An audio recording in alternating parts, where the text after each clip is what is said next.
투자의 참견입니다. 신한금융투자 서면지점 이호섭 PB 만나보겠습니다. 안녕하십니까? 네, 안녕하십니까. 이호섭 PB입니다. 네, 전 거래일의 상승률 상위 종목 화면으로 만나봤습니다. 전체적으로 방산, 수소, 그리고 지주사 등등 AI 관련주까지 올라와 있는 모습인데요. 오늘 이 가운데서 리뷰 한 종목 해보도록 하겠습니다. 어떤 종목을 봐야 될까요? 네, 두산퓨얼셀입니다. 네, 두산퓨얼셀 같은 경우에는 아시다시피 지난 월요일에 제일 화제가 됐던 내용 중에 하나가 두산그룹이 이제 구조조정 조기 졸업한다. 이런 내용들이었거든요. 사실은 이제 이런 내용들 자체가 굉장히 좀 의미가 있다라고 생각하고 할 수가 있는데요. 그룹 전체적으로 리스크가 있었던 부분들이 어느 정도 해소가 되었다는 것이고요. 그러면 그룹이 리스크가 해소된 상황에서 어떤 방향으로 나아가야 되는데 그 나아갈 수 있는 방향 중에 하나가 이제 두산퓨얼셀이라는 겁니다. 실제로 이제 월요일날 주목받았던 내용 중에 가장 대표적인 것이 SMR, 소형 모듈 원전이라든지 원전의 이제 기저전력으로 활용이라든지 이런 것들 때문에 두산중공업도 크게 부각을 받았었거든요. 이런 부분 생각해 본다면 결국에 향후에 이제 두산그룹 전체가 나아갈 수 있는 방향이 SMR이라든지 수소와 관련된 사업이라고 생각을 한다면 그 수소 사업을 이제 핵심적으로 하고 있는 두산퓨얼셀 같은 경우가 그룹 내에서 이제 핵심 계열사로서 성장할 수 있는 좋은 이제 모멘텀이 생겼다라고 보는 것이 맞을 것 같습니다. 이제 두산퓨얼셀 같은 경우에는 기대에 비해서 주가가 못 가는 경향이 굉장히 많았었거든요. 대표적으로 수소 관련주들이 대부분 그랬다라고 볼 수도 있는데요. 이 이유는 간단합니다. 저희가 그린 뉴딜이라는 이제 디지털 뉴딜, 그린 뉴딜이라는 이제 뉴딜 정책이 또 발표가 되고 나서 특히 그린 뉴딜 중에서 수소 산업이라는 것이 굉장히 각광받을 것이라고 생각했는데 생각보다 정부에서 그 이후에 정책적인 지원책이 별로 없었거든요.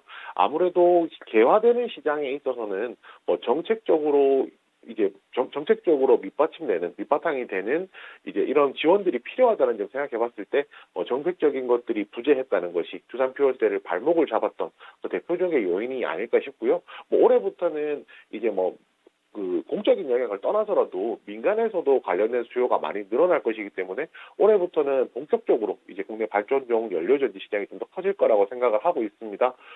대표적으로 이제 외형으로 본다면은 트라이젠이라고 하는 모델이 있거든요. 이게 뭐냐면 거점에서 이제 수소를 생산할 수 있는 이제 생산 모듈이라고 생각하면 되고요. 이와 관련해서 이제 앞으로 제품 영역이 커진다는 것, 그리고 시장 측면에서 보더라도 중국이라든지 이쪽으로도 이제 우리나라뿐만 아니라 글로벌하게 발전해 나가는 이제 양상을 띠고 있습니다. 이런 부분 전체적으로 종합해서 본다면 두산퓨얼셀 같은 경우에 올해부터는 이제 본격적으로 외형이 성장할 수 있는 시점에 들어섰다고 생각할 수 있고요. 이런 부분 종합적으로 보았을 때 앞으로 이제 어느 정도 주가가 바닥을 만들고 추가적으로 상승할 수 있는 이제 본격적으로 출발할 수 있는 여력이 좀 마련되었다고 생각을 하고 있습니다. 목표가 같은 경우에는 다시 한번 제시를 해드릴 텐데요. 목표가는 47,000원으로 잡았습니다. 지금 시점에서 상승할 수 있으면 전고점 부분 이 정도까지가 이제 일단 1차적인 목표가가 될 것이고요. 그래서 거기에 맞춰서 47,000원으로 목표가 정했고 목표가 도달하게 된다면 그 이후에 추가적으로 목표가 제시해드리도록 하겠습니다. 네, 두산그룹, 두산중공업이 조기에 이 구조조정에서 졸업하게 되면서 두산중공업이 두산에너빌리티로 사명 변경을 추진하고 있다는 보도도 나오고 있습니다. 에너지와 또 가능성에 대한 가능성이라는 영어를 가지고 합쳐서 만든 에너빌리티라는 그 이름으로 변경할 것이다라는 소식도 나오고 있고요.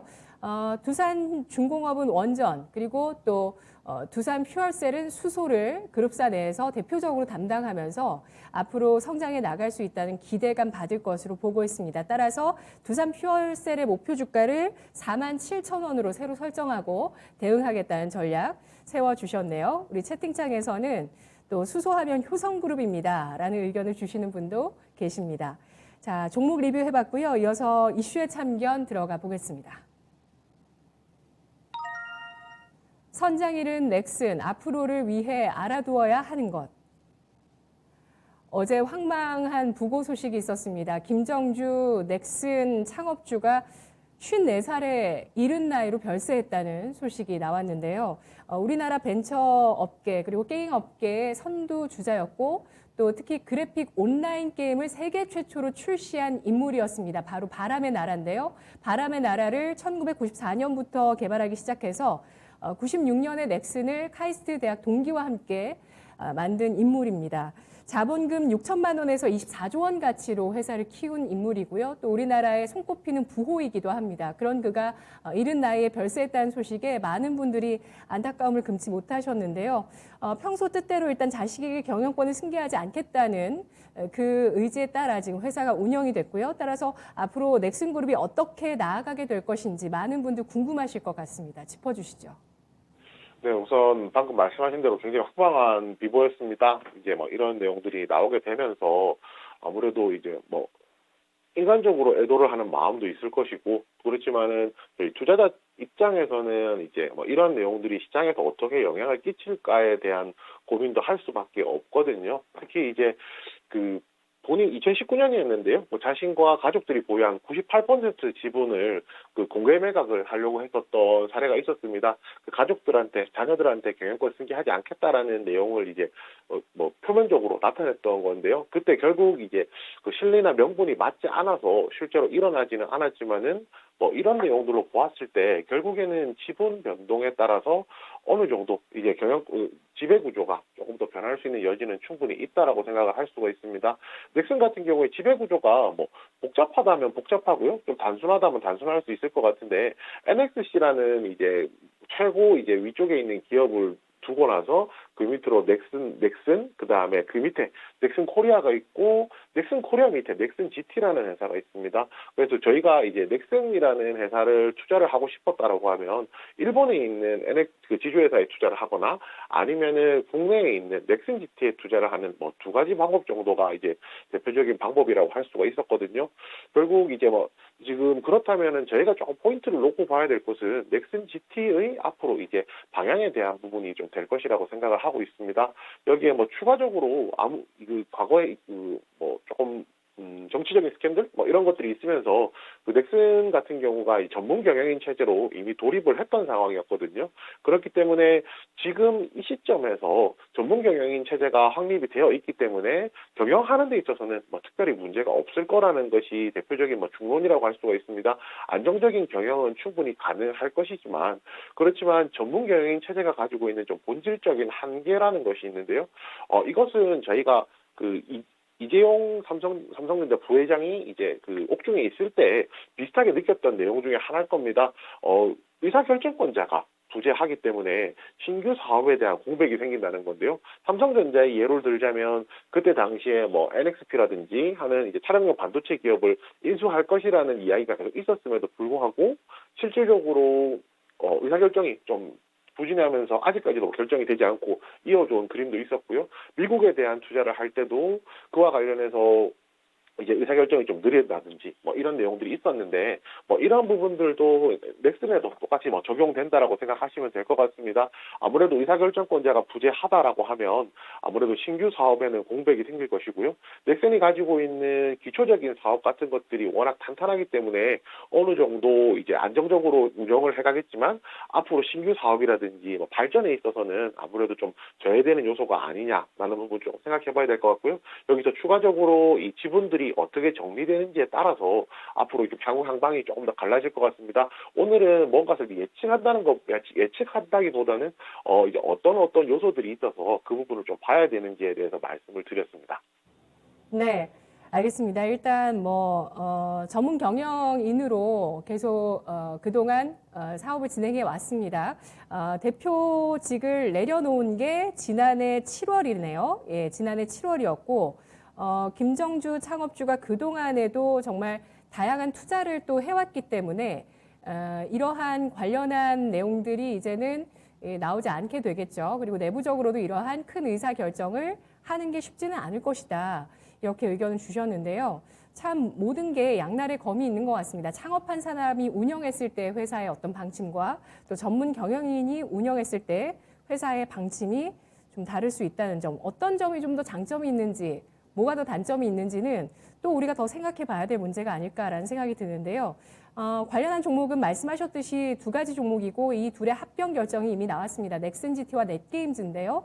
어떤 종목을 봐주시겠어요? 네, 우선 넥슨GT입니다. 넥슨GT는 이제 과거에 투자하셨던 분들이라면 게임하이라는 이름으로 많이 알고 계실 거고요. 넥슨은 이제 가장 대표적인 효자 IP였던 서든어택을 개발했던 이제 회사입니다. 게임 개발 회사라고 생각하시면 되고, 방금 말씀해주신 대로 4월 달에 이제 넷게임즈와 넥슨GT가 글로벌 경쟁력 강화를 위해서 합병한다라는 내용도 있습니다. 우선 시장에서는 넥슨 하면 이제 가장 넥슨 관련한 종목들이 움직일 때 대표적으로 움직였던 종목들이 넥슨 GT이기 때문에, 우선 그리고 모 회사로서 넥슨 코리아를 가지고 있기 때문에 앞으로 지분 변동이라든지 경영권에 대한 변동이 생긴다라고 하면 시장에서 가장 빠르게 좀 반응할 종목이라고 생각을 하고요. 여기서 제가 한 가지 더 말씀드리고 싶은 것은, 우선 경영권에 대한 것은 예상치 못했지만 갑자기 벌어진 상황이고, 그 다음에 이 부분이 아니더라도 넥슨 GT에는 충분한 가치가 있다는 겁니다. 이번에 이제 프로젝트 D라고 하는 이제 그 총싸움이죠. 그 관련된 이제 게임들도 지금 출시를 하게 되고요. 그 외에 히트2라고 하는 게임도 이제 그 게임 영상도 공개를 했었거든요. 이런 기대작들도 출시가 되고 있다는 점 생각해 본다라면, 이러한 경영권에 대한 움직임 때문에 오늘 급등했던 것 관심 가지시는 분들도 있었겠지만, 이번 기회를 통해서 넥슨GT라는 회사 자체에 대한 관심을 좀 가져보는 필요도 있다고 생각합니다. 네. 넥슨 GT, 넷게임즈와 합병하면서 또 새로운 게임 개발사로 거듭나게 됩니다. 기존에 갖고 있는 IP를 합치게 되는 거고요. 흥행했던 IP도 포함되어 있습니다. 앞서서 또 넥슨의 사우디 국부펀드가 1조 원을 투자했던 내용이 1월에 나왔었죠. 그때 게임주가 계속 하락하던 때 이 소식이 나오면서 게임주의 투자 심리가 또 턴어라운드 하기도 했었는데, 다시 한번 또 체크를 해보면 사우디 국부펀드가 넥슨의 지분 5%를 인수하기도 했던 이슈가 1월에 있었습니다. 앞으로 이 넥슨그룹 어떻게 될지 계속 잘 지켜보도록 하겠습니다.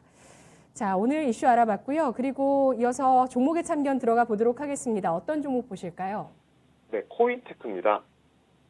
네, 그 코인테크는 이제 대표적인 2차 전지, 자동화 설비 전문 기업이고요. 간단하게 말해서 2차 전지 장비주 중에 하나라고 생각하시면 됩니다. 전체 매출액 중에서 2차 전지약 매출이 한 89% 정도 되거든요. 그러니까 본격적인 2차 전지 장비주라고 생각하시면 좋을 것 같은데요.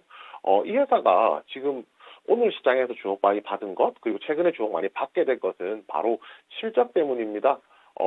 4분기, 지난 2021년 4분기 매출액 발표가 되었는데, 매출액이 한 97% 정도 늘어났고, 영업이익도 한 690% 정도, 그러니까 대폭 늘어난 영업이익을 보였거든요. 실제로 수치로 치면 한 36억 원 정도이기 때문에 영업이익이 별로 그렇게 크지 않다고 생각할 수는 있지만은, 이제 비율로 봤을 때는 굉장히 생각보다는 큰 폭의 이제 영업이익 상승이 있었다라고 볼 수 있을 것 같습니다.